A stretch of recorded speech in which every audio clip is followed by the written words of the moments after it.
नमस्कार बच्चों, मेरा नाम है राहुल और आप देख रहे हैं मैथमेटिक्स क्लास। तो ये आपका एसएसटी सामाजिक विज्ञान पाठ 1 यूरोप में राष्ट्रवाद का उदय भाग 2 है। भाग 1 हम पहले ही कर चुके हैं, ये भाग 2 करने जा रहे हैं। भाग 1 में हमने 28 क्वेश्चन किए थे, मतलब 27 किए थे, हम 28 से स्टार्ट करेंगे।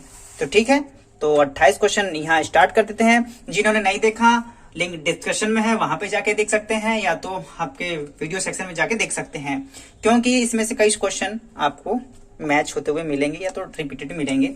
उसका आंसर आपको लास्ट में देना होगा। ठीक है, तो क्वेश्चन नंबर 28।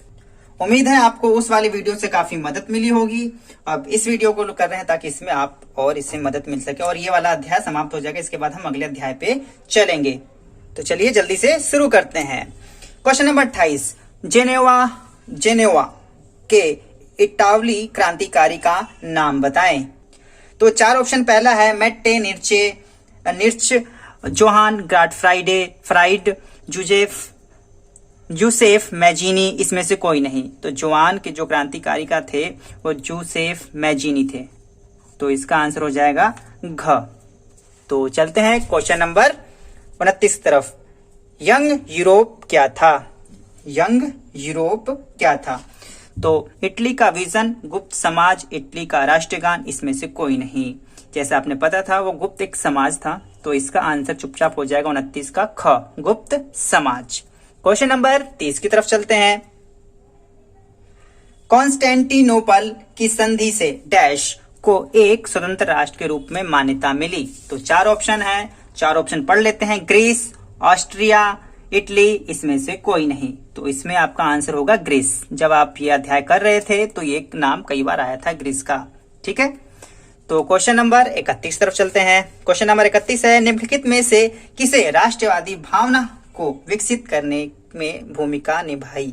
किसने भूमिका निभाई? कला, संगीत, नृत्य, ये सभी। नृत्य जो नाचना होता है वो। ठीक है, तो राष्ट्रवादी भावना यही सब मिलकर बढ़ाते हैं। तो इसका ऑप्शन हो जाएगा ये सभी। अगर आ जाता चलो कोई बात नहीं, क्वेश्चन अगर बन के आएगा तो बाकी में फिर बताऊंगा।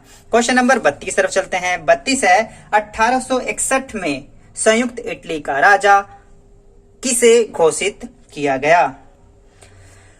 जूसेफ गैरिबॉल्डी, वेक्टर एनुएल द्वितीय, जूसेफ मैजीनी, काउंट कैवोर। ठीक है, तो इसका आंसर होगा विक्टर एनुएल द्वितीय। ठीक है, तो क्वेश्चन नंबर 33 तरफ चलते हैं। 33 है आपका, उदारवादी राष्ट्रवादी मुख्यतः किस वर्ग से संबंधित थे? किस वर्ग से संबंधित थे आपका? सीधी सी बात है, शिक्षित थे वो। कौन थे? शिक्षित। तो इसमें आ जाएगा ये शिक्षित वाले में। कुलीन वर्ग, शिक्षित मध्य वर्ग, मजदूर वर्ग, शिल्पकार। तो कौन से थे? शिक्षित मध्य वर्ग।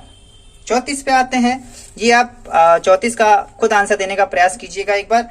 डैश में ग्रेट ब्रिटेन का यूनाइटेड किंगडम का गठन किया गया? 1700, 1705 में, 1706 में, 1707 में। तो कब किया गया था? 1707। मैंने ऐसे याद किया है 1707 करके। ठीक है, तो ये आप याद कर सकते हैं। जिसने हमें सताया वो किंगडम बन गया कब? सता के 17 बार 7 में। ठीक है, 7 जन्मों का कुछ इस तरह से लिंक करके मैंने याद किया था। आप भी इसी प्रकार से लिंक करके याद कर सकते हैं। ठीक है, 35वें पे आ जाते हैं। फ्रांसीसी सेनाएं किस देश में गई? फ्रांसीसी सेनाएं किस देश में गई? हॉलैंड, बेल्जियम, स्विट्जरलैंड और इटली का अधिकांश भाग। ख ऑप्शन है आपका, हॉलैंड और इटली। हॉलैंड और बेल्जियम, स्विट्जरलैंड और इटली। तो यहाँ पे इटली का अधिकांश भाग, स्विट्जरलैंड, बेल्जियम, हॉलैंड। ठीक है, यहाँ पे सारे हैं, तो इसका ऑप्शन हो जाएगा क। ठीक है, 35वें का क। अब आते हैं 36वें पे। 36वें पे स्टेट जनरल का नया नाम क्या था? संघीय विधानसभा, राज्य विधानसभा, नेशनल विधानसभा, पीपुल्स असेंबली। तो इसका आंसर है ग, नेशनल विधानसभा। 37, फ्रांस में व्यवस्था को कुशल और तर्कसंगत बनाने के लिए नेपोलियन ने क्या किया? क, प्रशासनिक क्षेत्र में इन्होंने क्रांतिकारी सिद्धांतों को शामिल किया था। वित्तीय स्थितियों पर कार्य किया, सेना पर कार्य किया, दोनों क और ख। तो इन्होंने ये दोनों किए थे, प्रशासनिक क्षेत्र में क्रांतिकारी सिद्धांत शामिल किया और आपका वित्तीय स्थिति को कार्य किया था। तो इसका ये दोनों सही है, क और ख यहाँ जाते हैं, इस वजह से इसका आंसर हो जाएगा घ। ठीक है, प्रश्न नंबर 38 पे चलते हैं। 1804 मतलब 1804, मतलब अपने देखो 1804 या 1804 कैसे भी याद करें, कुछ चीजें लिंक होती हैं, कहीं आपको मतलब संख्या पढ़नी सुना रही है, आपको लिंक करना होता है, याद करना होता है। तो 1804 करके भी याद कर सकते हैं। ठीक है, 1804 करके। सिविल कोड को किस रूप में भी जाना जाता था? तो ये आपका 9th में अगर थोड़ा बहुत याद हो तो ये आपका 9th में भी आया था। ठीक है, तो नेपोलियन कोड था आपका। कौन सा? Napoleon code. क था प्रशासनिक संहिता, न्यायिक संहिता, नेपोलियन कोड, राष्ट्रीय संहिता। तो ये आपका था नेपोलियन कोड के नाम से भी इसे जाना जाता था 1804 या 1804 में। 39 हब्सबर्ग साम्राज्य के तर्कसंगत कौन से प्रदेश शामिल थे? अल्पाइस क्षेत्र, टैलरोल, ऑस्ट्रिया, स्विट्जरलैंड और बोहिमा, लंबार्डी और वेनेशिया। ये वीडियो में देखना पड़ा, धुंधला तो नहीं लग रहा ना बच्चों? थोड़ा बहुत तो लग रहा है। टाइलर, ऑस्ट्रिया और सुडेटनलैंड, बोहिमा, लोम्बार्डी और वेनेटिया। Sudetenland, बोहिमा, Lombardy. कमाल के साम्राज्य थे इसके टाइम के। हमारे यहाँ तो जूनागढ़, हैदराबाद, ठीक है, इस प्रकार के थे, इनका अलग अलग था। तो इसका आंसर हो जाएगा क आपका, इसका आंसर है क।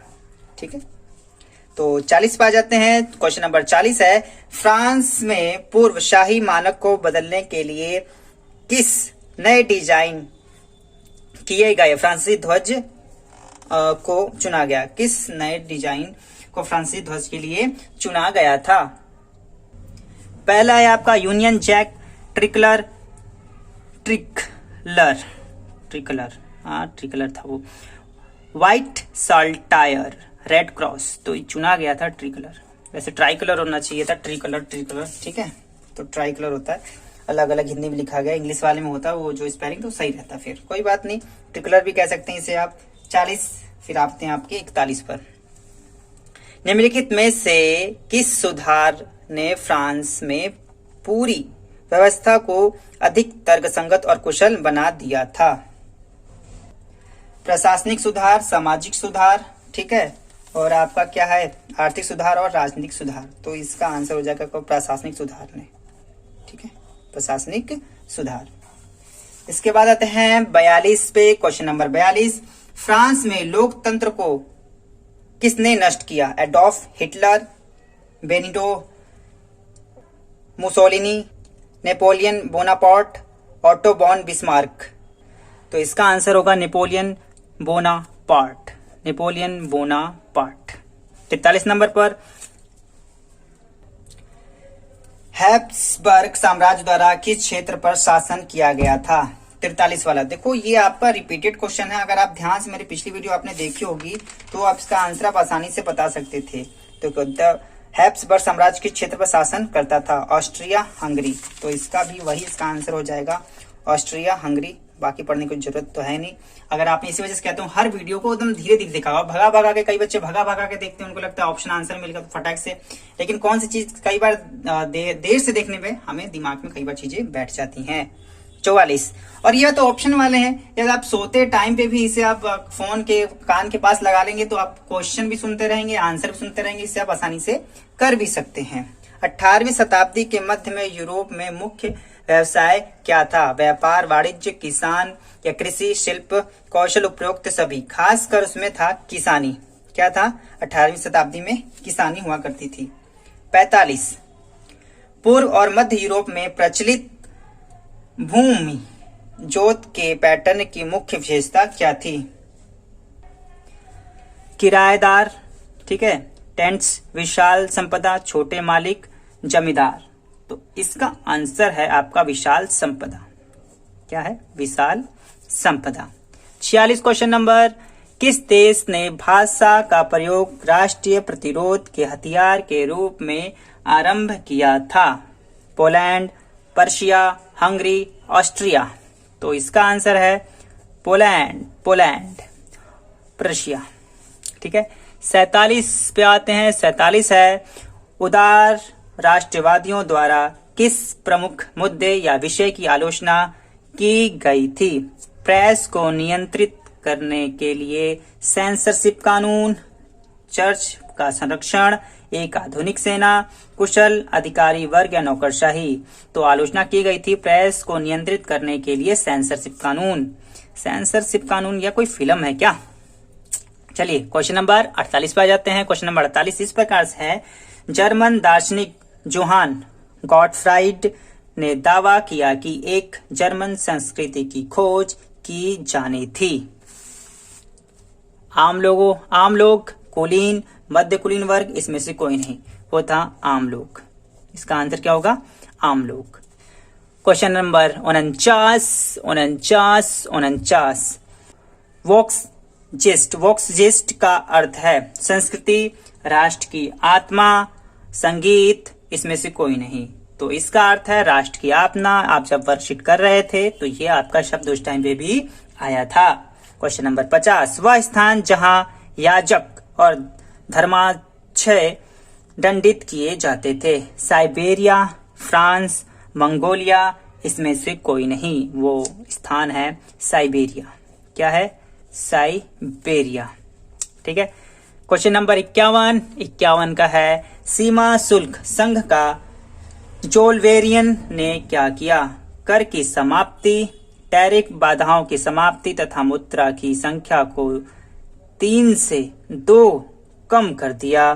टैरिफ शुल्क समाप्ति और मुद्राओं को घटाकर 5 कर दिया। केवल टैरिफ बाधाओं को समाप्त कर दिया, उसने घटाकर 3 से 2 कम कर दिया था। ठीक है, तो इसका आंसर हो जाएगा ख, टैरिफ बाधाओं की समाप्ति तथा मुद्रा की संख्या को 30 से 2 कम कर दिया। ठीक है। क्वेश्चन नंबर 52, वियन संधि कब और कहां हुई? इस तथा इसके प्रतिभागी कौन थे? ये आपका जो क्वेश्चन 52 है, ये आपका होमवर्क है। आप कमेंट करके बताइएगा, क्योंकि आपने अगर पिछली वीडियो देखी होगी तो ये आंसर आप आसानी से दे सकते हैं। तो जब भी आप आंसर देते हैं तो क्वेश्चन नंबर 52 का ऑप्शन लिखा करिए, ताकि मुझे समझ में आ जाए कि आप कौन सी क्वेश्चन की बात कर रहे हैं। ठीक है, तो खासकर इसी वीडियो को नीचे कमेंट करना आंसर 52। अगर आपने पिछली वीडियो देखी होगी तो आप आसानी से बता सकते हैं। ठीक है। 53, जर्मनी के एकीकरण के मुख्य वास्तुकार कौन थे? जर्मनी के एकीकरण के लिए क, ऑटो वॉन बिस्मार्क, कैसर विलियम, जोसेफ मैजीनी, मिट्टरनिच। ठीक है, तो ऑटो वॉन बिस्मार्क इसका आंसर होगा जाएगा क। अब लास्ट क्वेश्चन है आपका 54। ठीक है, 1861 में डैश को संयुक्त इटली का राजा घोषित किया गया। अब ये आपको बताना है, ये इसी वीडियो का मतलब रिपीटेड क्वेश्चन है आपका। ठीक है, मतलब थोड़ा सा चेंज किया गया है। ये भी आपका 54 होमवर्क है। अगर आपने इस वीडियो को ध्यान से देखा है, 28 से लेकर 54 तक सभी क्वेश्चन को देखा है, तो उसमें एक क्वेश्चन ये भी आया हुआ है, उसका भी आंसर आप बता सकते हैं। तो आपके 2 होमवर्क हो गए, क्वेश्चन नंबर 52, ठीक है, और क्वेश्चन नंबर 54। ठीक है, तो देखो कमेंट करने और आंसर कमेंट करने से आपको ये फायदा होगा, ताकि आप कुछ चीजें लिखेंगे तो आपको दिमाग में आ जाएगी हमने ये चीज लिखी थी, और आप रिवीजन भी हो जाएगा इस हिसाब से। तो ये आपका जो अध्याय है वो यहाँ पे समाप्त हो जाता है, और इसके बाद जो हमारा अध्याय चलेगा, ठीक है, यूरोप में राष्ट्रवाद का उदय समाप्त हो गया। इसके बाद जो चलेगा संसाधन एवं विकास, रिसोर्सेज एंड डेवलपमेंट, ये चलेगा, हिंदी में चलेगा, टेंशन लेने की कोई बात नहीं है। उम्मीद है इस वीडियो से आपको काफी समझ में आया होगा। कोशिश करूंगा जल्दी जल्दी ये समाप्त हो, और सीबीएसई द्वारा जारी सैंपल प्रश्न पत्र को इसे हम जल्दी से सॉल्व करें, जो आपका 90 मिनट का है। 45 मिनट की 1 घंटे लगती है, तो 2 घंटे के बराबर है, तो उसे हम सॉल्व करें। तो माई सीबीएसई क्लास इस वीडियो को देखने के लिए धन्यवाद। वीडियो अच्छी लगे तो लाइक करें। तब तक के लिए जय हिंद, जय भारत, जय हो।